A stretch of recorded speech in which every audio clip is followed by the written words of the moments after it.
I'm actually in ICU. The reason is that I've got sleep apnea, and so they want to just monitor me for sleep so that I don't have sort of a massive sleep apnea attack, because I don't use the CPAP machine.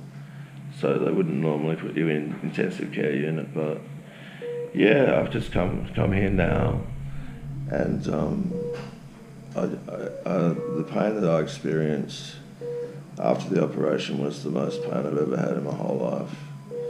Just moaning and groaning in pain. It was really intense and unbearable, and that lasted for an hour and a half, 2 hours.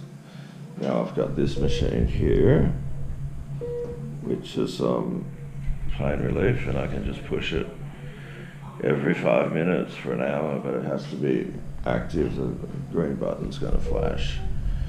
The operation went amazingly well. Like, actually, I don't have to have a colostomy bag,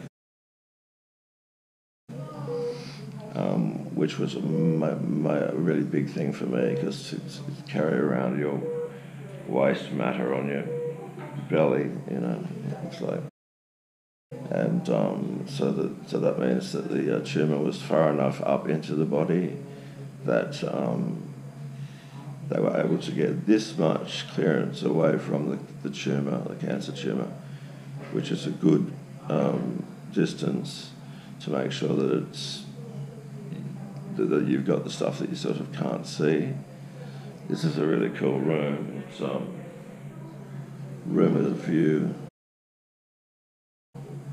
And then the sort of nurses and everything are through there.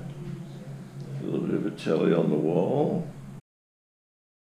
But yeah, ICU has a lot more equipment than than just a normal ward. So it's, rather than taking me to the normal ward and me having some sort of sleeping episode, they're rushing me up here. They're just going to keep me here for the first night. So ICU equals intensive care unit. I'm out of it. Like, this stuff is Tramadol, and yeah, it's serious gear. I can't smile. Got my little sort of socks on there for some compression socks, and other than that, yeah, 3 hours was the operation, which is the upper end. That's the long version of the operation, which there's a little data thing that says if you're in for 3 hours, that means 3 months to recuperate from surgery. 2 hours, 2 months, 1 hour, 1 month. That's a little formula that they've kind of set up. But yeah, it's really nice here.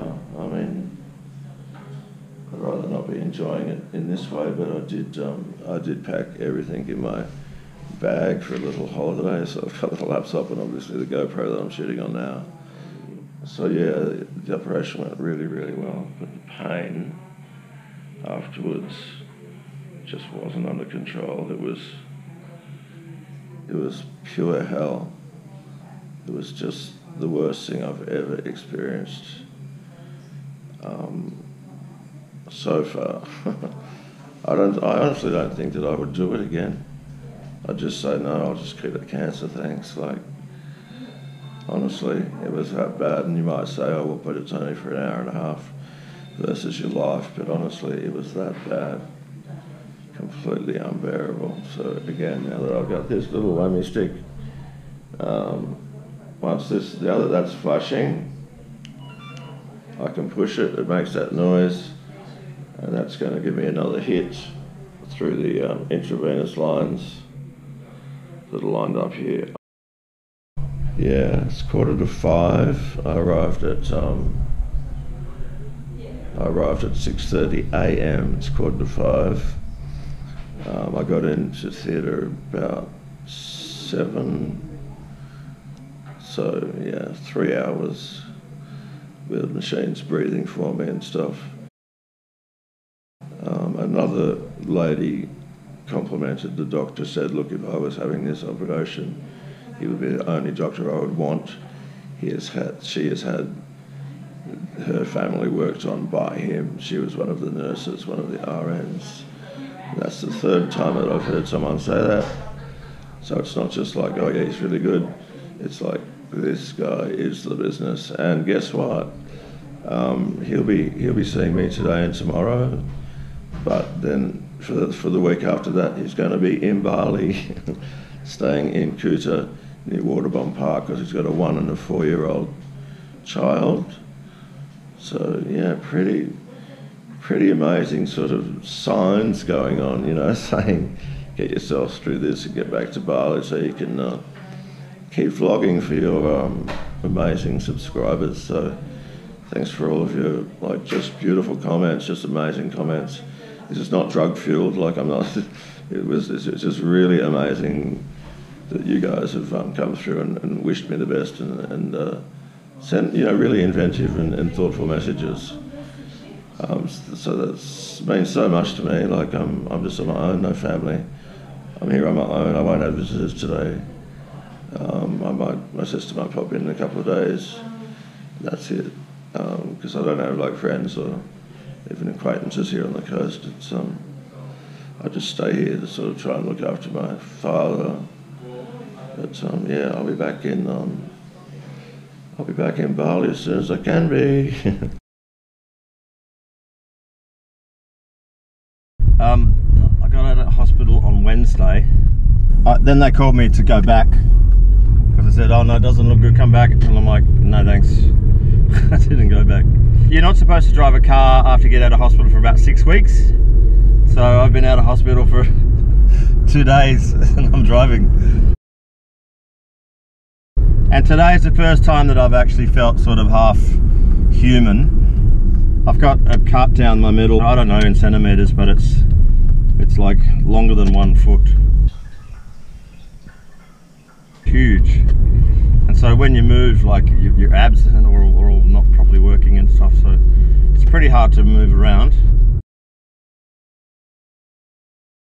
The days only consist of just laying in bed and then get up. I mean, having a shower is like a sort of marathon that you have and then you go back to bed.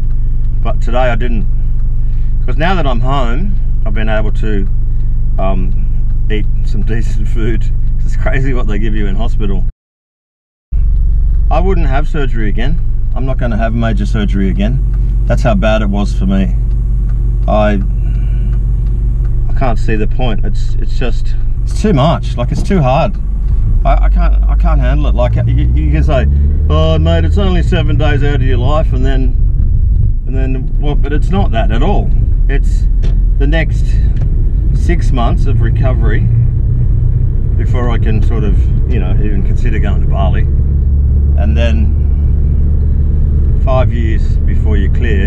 And so if in that period they say, oh mate, the cancer's come back and you go to somewhere else, you know, you're going back to hospital, nah, I ain't going. So that's fine, just had the bloods done, and then I had to learn how to put a needle into my stomach because I have to do that every day for the next 28 days to stop blood clots. And then I've got to get an appointment to go back and see the guy that took the cancer out. Now this is, I didn't realise, bad hair day, but this is a really bad one. Like, that's when you'll actually find out how they went, if they got it all.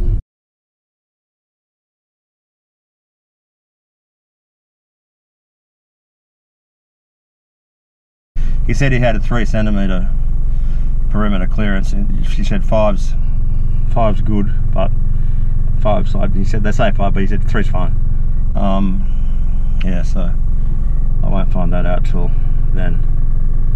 But yeah, people treat you different when you mention cancer. When they see a big scar, and they go, oh, okay, like he's actually really ill.